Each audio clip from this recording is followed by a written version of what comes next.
Rajiv colony గ్రామ పంచాయతీ సర్పంచ్ నా పేరు టి ఆశావి. రాజీవ్ కాలనీ అభివృద్ధి అంటే అనంత వెంకటరామరెడ్డి అన్న తర్వాతనే అభివృద్ధి జరిగేది. అనంత వెంకటరామరెడ్డి అన్నతోనే అభివృద్ధి జరిగిందనేది 100% పాలు ప్రజలకు అందరికీ తెలుసు. ప్రతి ఒక్కరూ డంపింగ్ యార్డ్ అంటున్నారే కానీ అది 30 సంవత్సరాలుగా ఉన్న డంపింగ్ యార్డ్, ఈ రోజు కాదు. అట్లా 30 సంవత్సరాలు ఎంతమంది ఎమ్మెల్యేలు మారిపోయి ఉంటారో వాళ్ళందరూ కూడా ఏది చేసింది లేదు, ఓ పావుల పని చేసింది లేదు. ఇప్పుడు ఆయన ఎమ్మెల్యే అనంత వెంకటరామరెడ్డి ఎమ్మెల్యే అయిన తర్వాతనే దానంతా డంపింగ్ యార్డ్ దాన్ని పౌడర్ లాగా చేసి రైతులకి పంపించేస్తూ అదంతా విస్తరణ చేసిన తర్వాత ఇంకా కొత్తగా వచ్చిన చెత్త మాత్రమే అందులో ఉండిపోతుంది.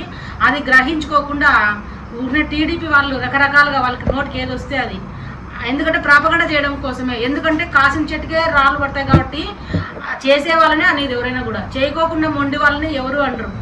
మొండెత్తున్నట్లు అది ఉంటుందన్నమాట, వాళ్ళకి ఎవరు మాట్లాడించరు, చేసే వాళ్ళకి అంటారు. రాజీవ్ కాలనీ గ్రామ పంచాయతీ ఎంత అభివృద్ధి జరిగిందంటే 2 సచివాలయాలు, 2 హెల్త్ సెంటర్లు, ప్రజలు చిన్న ఆరోగ్యం వచ్చినా బాగాలేకపోయినా కూడా వెంటనే కూడా అర్ధరాత్రిలో కూడా డాక్టర్స్ని పెట్టేసి వాళ్ళకి వైద్యం చూసుకోవడం జరుగుతుంది అనమాట. ఇంత డెవలప్ జరుగుతుంది. డెవలప్ జరిగిన దాన్ని కూడా సున్నా చేస్తుంటే అసలు మీకు మాట్లాడేకి ఐడియా లేదు, అసలు మాట్లాడేకి సబ్జెక్ట్ తెలియదు. ముఖ్యమైన పాయింట్ సబ్జెక్ట్ తెలిసి అభివృద్ధి అంటే ఏమనేది మీకు తెలియదు ముందు చెప్పడానికి కూడా. అభివృద్ధి అంటే ఏమంటే అభివృద్ధి అంటే ఇట్లుంటుంది అనేది మా అనంత వెంకటరామరెడ్డి అన్నకే తెలుసండి, వీళ్ళకి తెలీదు. మొన్న ప్రచారం చేస్తూ మీకేం కావాలా, ఓటు కావాలా అడుక్కోండి, మేము కాదనలేదు. చేసేవాళ్ళు మాట్లాడకూడదు. ఎమ్మెల్యే అనంత వెంకటరామరెడ్డిని క్వశ్చన్ చేసేంత దగ్గుపాటి ప్రసాద్కి లేదు, ఆయనకు అర్హతే లేదు అసలు మాట్లాడడానికి. ఆయనకి ఎంత అనుభవం ఉంది, ఎమ్మెల్యే అన్నకి అనుభవం ఉన్న మేము చూసిన వాళ్ళకి మాకు యథాదృష్టిగా మాకు తెలుసు. అట్లాంటి ఆయన్ని క్వశ్చన్ చేసే ఆయనకు రైట్స్ లేదు. ఆయన బాధ ఏదో ఆయన పడుకోవచ్చు. ఈరోజు 1 లక్ష 2 లక్షలు 50,000 ఇస్తూ ఒక కోటి రూపాయలు అనుకోండి రాజీవ్ కాలనీ పెట్టినాడంటే రేపొద్దున 10,000 కోట్లు వచ్చేది కూడా సొమ్ము చేసుకోవడానికే ఆయన 1 కోటి రూపాయలు ఇచ్చిపోతాడేమో జనాలకి. అది జనాలందరూ కూడా గమనిస్తూ ఆయనకు తెలుసు డబ్బులు తీస్తే ఓట్లు వేస్తారా లేదనేది. ఈ జనాలు కూడా ప్రజలు కూడా ఎట్లుంటారంటే ప్రజలు కూడా ఆలోచన ఉంటుంది వాళ్ళకి, అభివృద్ధి వైపే చూస్తారు కానీ అభివృద్ధి లేని కల్లా మగ్గు చూపరు. ఎందుకంటే 5 ఏళ్లలో వాడు ఇచ్చిన 1000 రూపాయలు ఎక్కడ సరిపోదు. 1000 రూపాయలు ఇస్తే ఒక రోజుకే అర్ధ గంటే 5 ఏళ్ళ పాటు వాళ్ళ ఇంటికి పోవాలా. రేపు పొద్దున ఏమంటాడు, నీకు 10 లక్షలు ఇచ్చినాడా, నువ్వు ఎందుకు వస్తున్నావు అంటాడు. కాబట్టి అదంతా కాకుండా ఎమ్మెల్యే అనంత వెంకటరామరెడ్డి అన్నకి మేము రాజీవ్ కాలనీలో ప్రతి ఇంటికి తిరిగినాము, డోర్ టు డోర్ తిరిగినాము, ఎమ్మెల్యే అన్నతో పాటు తిరిగినాము. మొత్తం అంతా కూడా ఇంటింటికి కూడా ప్రచారం చేసి ప్రతి ఒక్కరు కూడా ముసలోళ్ళు అయితే ముఖ్యంగా పెన్షన్దారులు చాలా నమ్మకంగా మేము వేసేదే జగన్కి ఓటు, ఆయన మమ్మల్ని సాకుతున్నాడు, మా కొడుకులు బిడ్డలు కూడా సాకలేదు అంటున్నారు. కాబట్టి మన అనంత వెంకటరామరెడ్డి అన్న చొరవతోనే మనం ఇన్ని పనులు కూడా మనకు జరిగినాయి. ఆసరా, అమ్మఒడి, విద్యా దీవెన, వసతి దీవెన ఇవన్నీ వస్తున్నాయంటే ఈ ప్రభుత్వం వల్లే. అనంత వెంకటరామరెడ్డి మన ప్రజలకు ఏం చేయాలనేది ఆయనకి బాగా జ్ఞాపకం ఉంటుందన్నమాట. అవన్నీ కూడా మన పంచాయతీకి మన మొత్తం అనంతపురం జిల్లాకి ఆయన వంతుగా ఆయన సాయం చేస్తున్నాడు.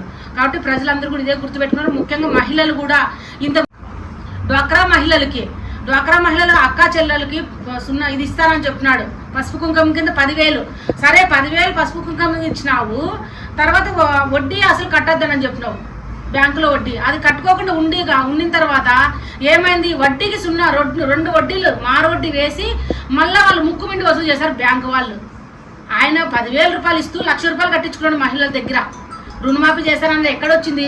ఈరోజు జగనన్న మేనిఫెస్టోలో ప్రకటించిన ప్రకారంగానే ఖచ్చితంగా ఎన్ని లక్షల అప్పు ఉందో పొదుపు సంఘాలు మహిళలకి, స్వయం సహాయక గ్రూపుల మహిళలకి అవన్నీ కూడా 4 విడతలుగా మాఫీ చేశారని చెప్పినాడు. అదే మాట మీదే 4 విడతలుగా మాఫీ చేశాడు. ఖచ్చితంగా మీరు గెలిచిన తర్వాత అనంత వెంకటరామరెడ్డి గారి ఆధ్వర్యంలో మీ కాలనీకి ఏవే పనులు చేసినారు చెప్పండి కొన్ని. మా రాజీవ్ కాలనీ గ్రామ పంచాయతీకి మేము గెలిచిన తర్వాత రోడ్లు, కాలువలు, పెద్ద బ్రిడ్జి. ఫస్ట్ మేము గెలిచిన వెంటనే 3,36,00,000 రూపాయలు అన్న ఆర్డర్ కాపీ మాకు ఇచ్చారనమాట. మీరు సర్పంచ్గా మీరు గెలిచిన తర్వాత ఈ శాంక్షన్ చేశాం మేము. వెంటనే మీరు ఫస్ట్ నేను వాళ్ళతో మాట్లాడతాను కాంట్రాక్టర్తో అని చెప్పేసి మాట్లాడించి, అసలు మొన్న వరదలు వచ్చినప్పుడు రాజీవ్ కాలనీ గ్రామ పంచాయతీ ప్రజలు పాల ప్యాకెట్ కూడా బయట పోగొక్కున్న పరిస్థితి వచ్చింది. ఆ బ్రిడ్జి వేసిన తర్వాతనే ఎంత ప్రశాంతంగా ఉందంటే రాజీవ్ కాలనీ ప్రజలు ఇంకా ఒక 100 సంవత్సరాలైనా కూడా తలుసుకుంటారు అనంత వెంకటరామరెడ్డి అన్నని. అనంత వెంకటరామరెడ్డి అభివృద్ధి అంటేనే అనంత వెంకటరామరెడ్డికి గుర్తు పెట్టుకోవాల్సిన పేరు అది ఖచ్చితంగా. మీడియా మిత్రులకు నమస్కారం. రాజీవ్ కాలనీ గ్రామ పంచాయతీలో ఈరోజు తెలుగుదేశం నాయకులు అనేక రకాలుగా ప్రస్తుతం ఉన్న ఎమ్మెల్యే మీద దుష్ప్రచారం చేస్తూ ఉన్నారు. వారికి మేము ఒకటే అడుగుతున్నాం, మీరు గత 5 సంవత్సరాల్లో ఈ తెలుగుదేశం పార్టీ ఎమ్మెల్యేనే అధికారంలో ఉన్నాడు. ఏ రోజైనా డంపింగ్ యార్డ్లో ఒక తట్టడు పక్కకెత్తి చూపించారా? పోనీ అంతకు ముందు ఉన్న ఎమ్మెల్యేలు కానీ డంపింగ్ యార్డ్ ఏదైనా షిఫ్ట్ చేద్దామో, లేదంటే అక్కడే ఏదైనా మిషనరీ పెట్టి ఏదైనా దాన్ని డెవలప్ చేద్దామన్న ఆలోచన వచ్చిందా?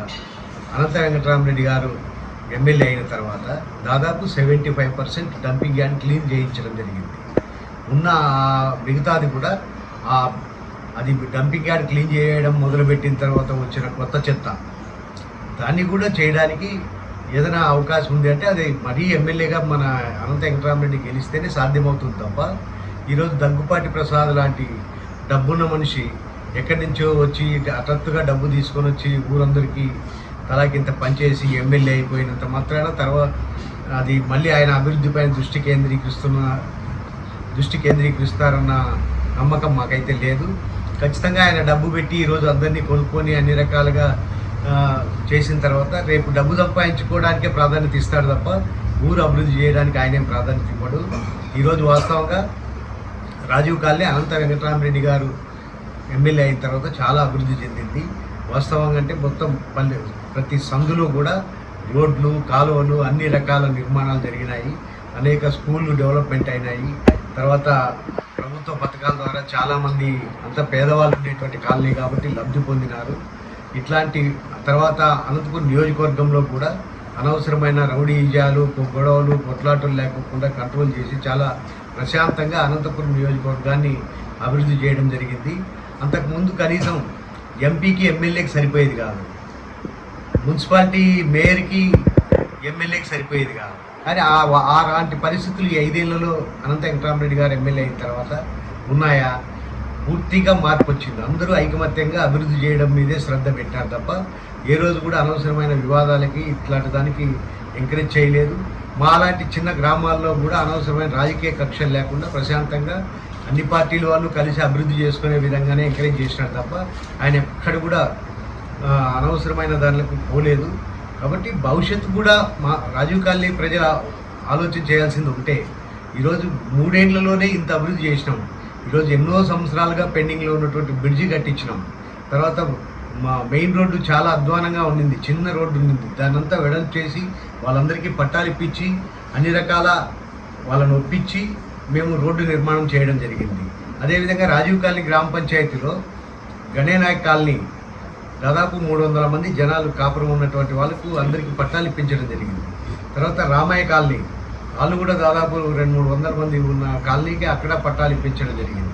అనేక అభివృద్ధి కార్యక్రమాలు అందరినీ కలుపుకొని చాలా ప్రశాంతంగా చేసిన పెద్ద మనిషి ఆయన గురించి మాట్లాడడానికి దగ్గుపాటి వెంకటేశ్వర ప్రసాద్ లాంటి వాళ్ళకు అర్హత కూడా లేదు. ఎందుకంటే ఆయన రేపు గెలిచినా అభివృద్ధి చేస్తాడన్న నమ్మకం ఈ ప్రాంత ప్రజలకేం లేదు. ఈరోజు ఈ ప్రాంతంలో మేము చూస్తూ ఉన్నాం, గొర్రెలను కొన్నట్టు ప్రతి ఒక్కరిని డబ్బులు ఇచ్చి 50,000కో, 1,00,000కో, 2 లక్షలకో మనుషులను కొనేంత దరిద్రానికి రాజకీయాన్ని దిగజార్చి ఈరోజు చేస్తున్నారు. అంటే ఇది నాకు తెలిసి భవిష్యత్తులో ఇది చాలా రోజులు జరుగుతుంది అనుకోవడం లేదు. ఇట్లాంటి వాళ్ళు గెలిచే అవకాశం కూడా లేదు. ఎందుకంటే అభివృద్ధి పైన దృష్టి లేని నాయకుడు వాడు ఎంతటి వాడైనా సరే అట్లాంటి వాళ్ళని తీవ్రంగా తిరస్కరించాల్సిందే. ఖచ్చితంగా అనంత వెంకటరామరెడ్డి లాంటి అనుభవం ఉన్న నాయకుడిని, అభివృద్ధి పైన స్పష్టమైన అవగాహన కలిగిన నాయకుడిని ఎన్నుకోవడానికి ప్రజలందరూ సిద్ధంగా ఉన్నారు. ఇదే మా రాజీవ్ కాలనీ పంచాయతీ నుంచి ఎవడు ఎన్ని మాట్లాడినా మా పంచాయతీ నుంచి అద్భుతమైన మెజారిటీ మేము సాధించి చూపిస్తాం. గ్యారెంటీ అంటున్నారు, మీ అభిప్రాయం చెప్పండి మీ మాటల్లో. బాబుకే భవిష్యత్తు గ్యారెంటీ లేదు, ఇంకా బాబు ఇంకొకరికి భవిష్యత్తు గ్యారెంటీ గురించి చెప్పేది ఏంటి? రేపు ఆయన బెయిల్ ఉంటుందో, క్యాన్సిల్ అవుతుందో, లోపల ఉంటాడో బయట ఉంటాడో తెలియనటువంటి పరిస్థితుల్లో ఆయన ఉంటే ఆయన మిగతా వాళ్ళందరికీ భవిష్యత్ గ్యారెంటీ గురించి చెప్పేది ఏంటి?